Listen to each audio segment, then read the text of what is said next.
The air was thick, humming with something I couldn't explain. Not quite tension. Not quite fear. Just a quiet charge, like the moment right before a summer storm. I had just come home from college. First time back in months. Everything was still the same: the creak in the hallway near the bathroom, the chipped corner on the kitchen tile, the smell of old books and Mom's vanilla candles. All of it felt exactly like the home I grew up in. Except him. He was different.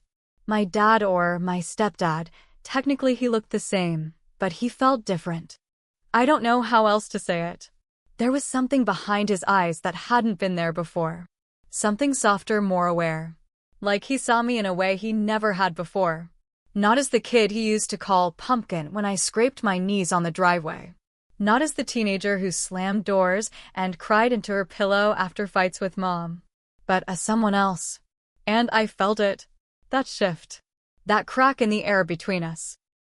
At first, I told myself I was imagining it. That it was just me. Maybe I'd changed. Maybe being away at college had made me overthink things. I wanted to believe that. God, I needed to believe that. But then there was that moment in the kitchen. I was standing at the sink, rinsing strawberries. He walked in behind me, close. Too close. And for a split second, he didn't say anything. Just stood there. His presence wrapped around me like heat, like static. I could feel his breath graze the back of my neck.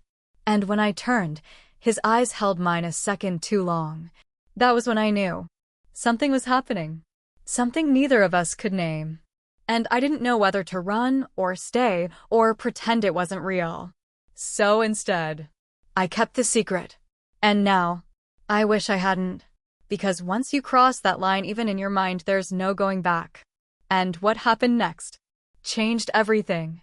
Call to action, gentle, soft voice. If you're new here, welcome to Sheila Hart Tales. Subscribe for more emotionally intense, true inspired infidelity stories that'll stay with you long after they end. And if you've ever had a secret you couldn't tell anyone, like, comment, and share. You're not alone. Let's begin. His hand brushed mine as he passed me the plate. Just a plate. Just dinner. But I froze. Because he didn't move away. Not right away. His fingers stayed. Just a second too long.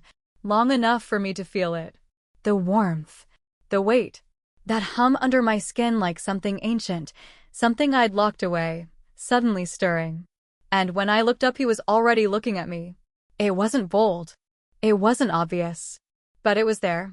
A flicker in his eyes. A pause in his breath. Like we were both standing on the edge of something and neither of us wanted to name it. After that night, it started happening more.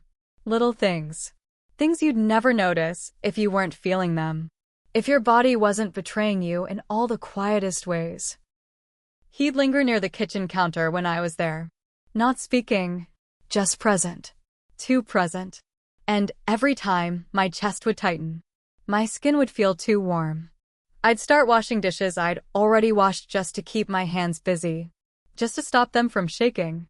Then there was the way he touched me. Nothing inappropriate. Just a hand on my shoulder. A pat on my back. But even that felt different. Like the space between us had thinned out. Like he knew the shape of me. Once, I dropped a spoon on the floor while we were clearing the table. I bent down to grab it, and he reached at the same time. Our hands touched again, palm to palm. And we both just stopped. I didn't breathe.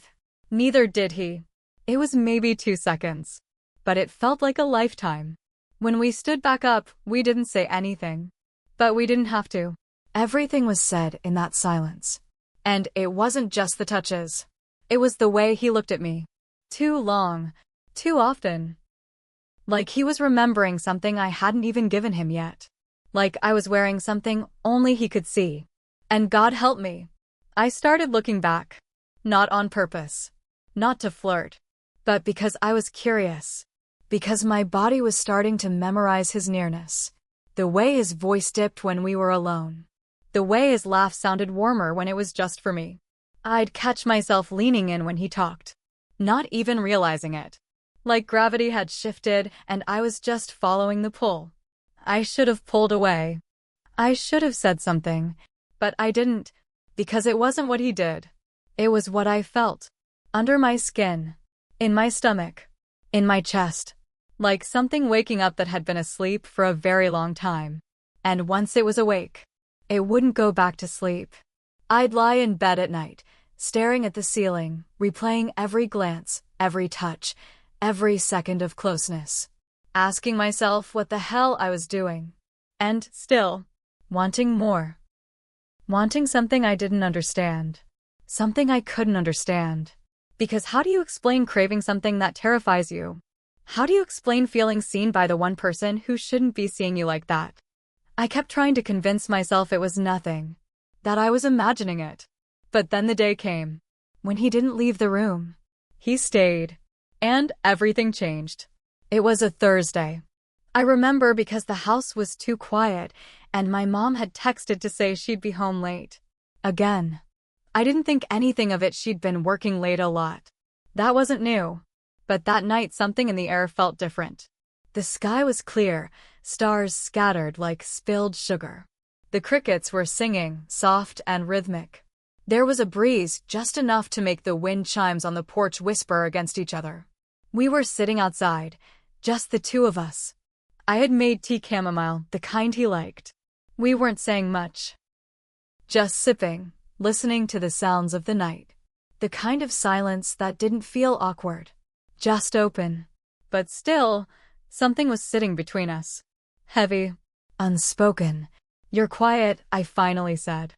I didn't look at him when I said it. Just stared out at the backyard, at the dark outlines of the trees swaying in the breeze. He didn't answer right away. Then, softly, "There is something." A pause. Then, "But I shouldn't say it." His voice was low. Almost a whisper. And my heart started to beat faster, not because I knew what he meant, but because I didn't. And somehow, that was worse. I turned to him slowly. His face was unreadable, lit only by the soft porch light and the pale glow of the moon. "You can tell me," I said. And I meant it. Because beneath the tension there was something else. I saw it in the way his shoulders slumped just a little. In the way he held his cup like it was anchoring him to something. He looked tired. Not physically. Emotionally. Like someone who had been carrying too much for too long. He finally spoke. "It's your mom," he said. And then he went quiet again. I waited. "She's not the same," he said. "Not with me." I nodded slowly. I had noticed it too. The way she snapped at him. The way she barely looked up from her phone when he spoke. The way her eyes passed over him like he wasn't even there. "We don't talk anymore," he continued. "Not really. She's always tired. Or distracted. Or just done." There was pain in his voice. Regret. "I keep trying," he said. "I still bring her coffee in the mornings. I still ask about her day. But she doesn't see me. Not like she used to." I looked down at my cup. I didn't know what to say. He sighed, leaning back against the porch swing. "I miss her," he said, almost to himself. "But I think she's already gone." The crickets kept singing. And for a while, we just sat there. Then, after what felt like forever, he turned to me. "You remind me of her." My breath caught. "Not how she is now," he said gently. "How she was before. Before the coldness. Before the distance. Before everything between them had turned into silence. You have that same light," he said. "The way you laugh. The way you care. The way you actually see people." I felt my chest tighten. Because I didn't know what to do with those words. They were innocent. But they weren't. They were meant kindly. But they held something else. A longing. A loneliness. A door half open that we both knew we shouldn't be standing near. He looked away, like maybe he regretted saying it. Like maybe it had slipped out before he could catch it. But the thing was, I did see him. And suddenly, that felt like a dangerous thing. Because when someone who feels invisible finally feels seen, that kind of connection, it's a spark you can't control. And in that moment, we were both standing too close to it. He looked at me then, eyes honest in a way I hadn't seen before. like he was about to tell me something he'd carried inside for years. And maybe, for a moment, he needed to get it out. I told her once, he began, voice low and trembling a little. I waited. That I wanted to see her with someone else. His words hung in the air. Not like a joke. Not like something said lightly. He meant it. I wanted to be part of it. I blinked, stunned. Because I thought he was talking about another man in her life. But no. He was talking about her. My mom. Watching her with someone else. A fantasy. A wish. He laughed then. Not a happy laugh. More like a bitter one. She laughed at me, he said. And I hated that. He paused, then looked away like the memory burned. But the truth is, his voice cracked, soft and raw. I don't want to see her with anyone anymore. I felt something break inside me, an ache I couldn't explain. I want to feel close to someone again. Not close like a stranger. Not close like a passing glance. But close in a way that makes you feel like you matter. That you're seen. That you're not invisible. He admitted that he'd held on to that fantasy for so long. Like a lifeline. Something to remind him that connection was still possible. But now, it had taken a different shape. I didn't ask him what shape. Because deep down, I already knew. There was a silence between us then.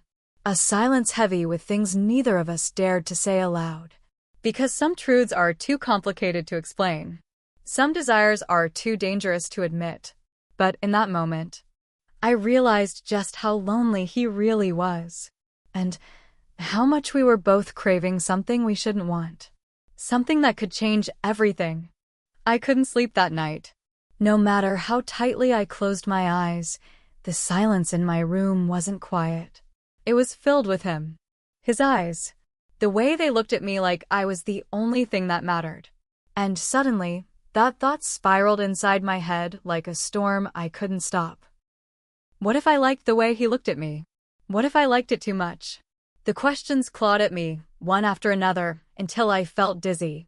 What kind of person does that make me? I thought about when I was little how he used to be my protector.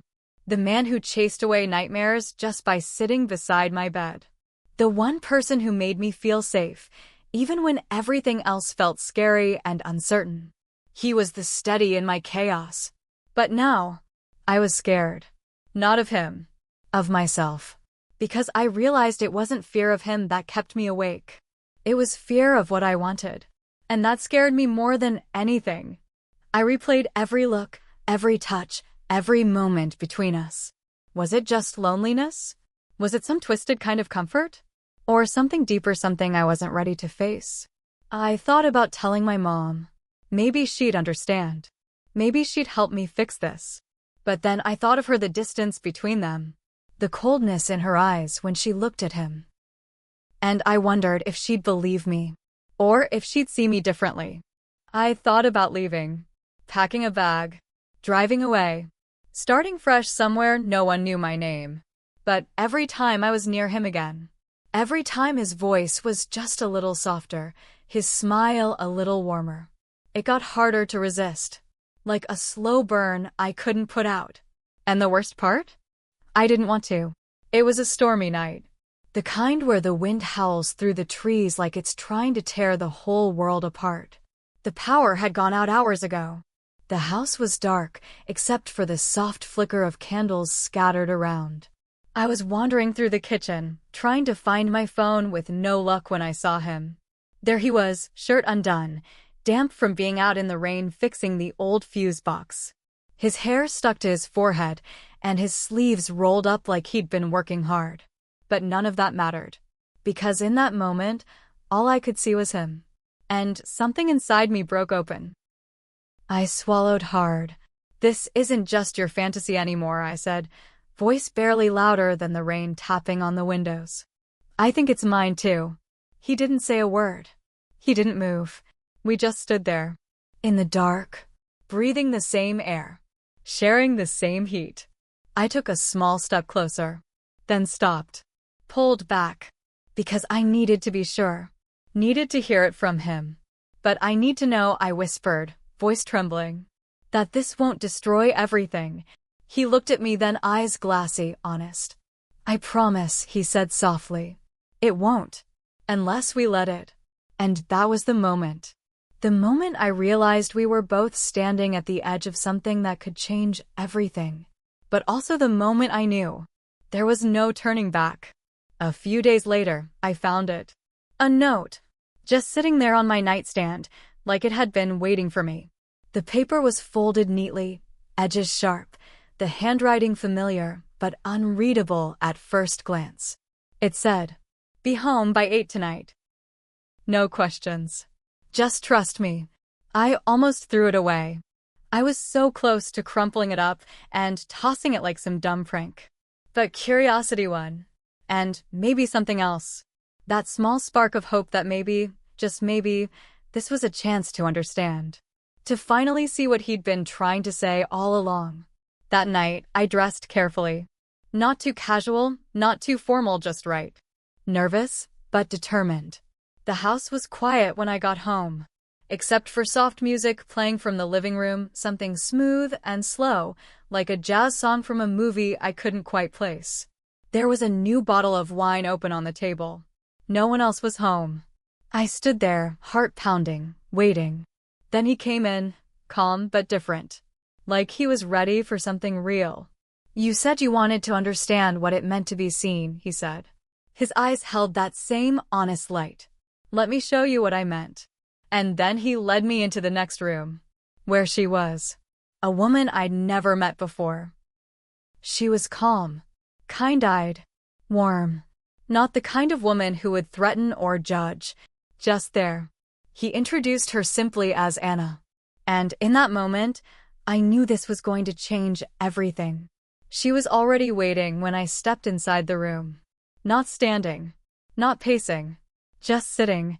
Quiet. Her fingers soft and sure brushed against my wrist like a whisper. The touch wasn't bold or demanding. It was gentle. Like an invitation. We sat together, 3 of us in the dim light. The wine glasses caught the flicker from the candles. Our voices were low, easy, like nothing extraordinary was happening. But beneath that calm surface, there was something electric. Something that pulled us closer, even though we barely moved. Anna spoke quietly about her connection to our family. How she'd been there before, seen the cracks, the pain. She talked about loving couples who'd been broken, needing more than just time or words to heal. Sometimes, she said, eyes warm, the heart needs more than one witness to come fully alive. I didn't fully understand what she meant. But I felt it, a tension building, not loud or frantic, but steady, undeniable. Then Anna reached for my hand. Not in a rush. Not in a way that screamed for attention. Just a simple, deliberate touch. My skin tingled where her fingers met mine. My father watched us silent. His eyes weren't hungry. They were something else entirely. Grateful. Like he'd been forgiven. Like the weight he'd carried for so long was finally lifting, just a little. That night, it wasn't about what was happening physically. It was about feeling seen, understood. And somehow, in that moment, that was enough. The moment wasn't about sex. Not really. It was about something deeper. Something fragile. Anna leaned in close, her voice barely more than a whisper. She told me what she saw in me. Not the surface stuff, no compliments or cliches. But the parts one didn't even want to admit to myself. The fear, the longing, the shame, and somehow, hearing it out loud made it less heavy. My father, he finally spoke, his voice thick with something like awe. "I've never felt such raw honesty before," he said. And that honesty, that brutal, beautiful truth was what hit me hardest. Yes, I felt their hands on me. Yes, their breath close against my skin. But more than that, it was the emotional exposure. The way it felt like I was being broken open. Slowly, gently. Like the most delicate thing in the world. And it was overwhelming. I couldn't hold back the tears. They came without warning. But there was laughter, too soft, relieved laughter. Catharsis. A release I never knew I needed. I didn't know pleasure could feel like forgiveness. Like letting go of all the guilt and fear and shame I'd been carrying. Like finally breathing again after holding my breath for so long. In that moment, I wasn't just a daughter. I wasn't just a girl caught in something too complicated to name. I was whole. I woke up the next morning lying between them. Clothed. Safe. Warm. We hadn't crossed any lines I wasn't ready for. No moment was pushed. Everything had been quiet, respectful like a fragile promise kept in the dark. He murmured, barely above a whisper. Thank you. More than you know.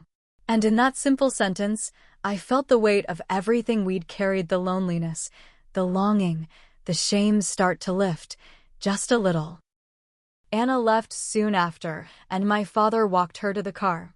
When he came back inside, he didn't say much. But the way he looked at me, there was a kind of peace I'd never seen in him before. Like something inside him had finally settled. And maybe, for the first time in a long time, so had I. We kept the secret. And for a while, it was beautiful. Tender, even. Like a hidden garden growing quietly in the dark. But secrets, they have a weight. They grow heavy with time. And sometimes, silence becomes its own kind of betrayal. I never told my mother. Not once.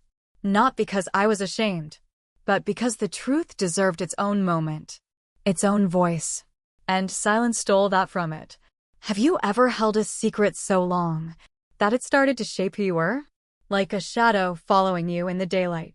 Something you carry but don't know how to put down. If you have, you're not alone. We all have parts of ourselves that live in quiet corners. Parts we don't share, sometimes because we're afraid. Sometimes because we're not sure what will happen if we do. But here's what I've learned. Your truth deserves to be heard. And being gentle with it is the bravest thing you can do. If this story touched something in you, leave a comment below. Tell me about the secrets you've carried. Subscribe to Sheila Hart Tales for more slow burn, emotionally raw stories like this one. Until next time, be gentle with your truth.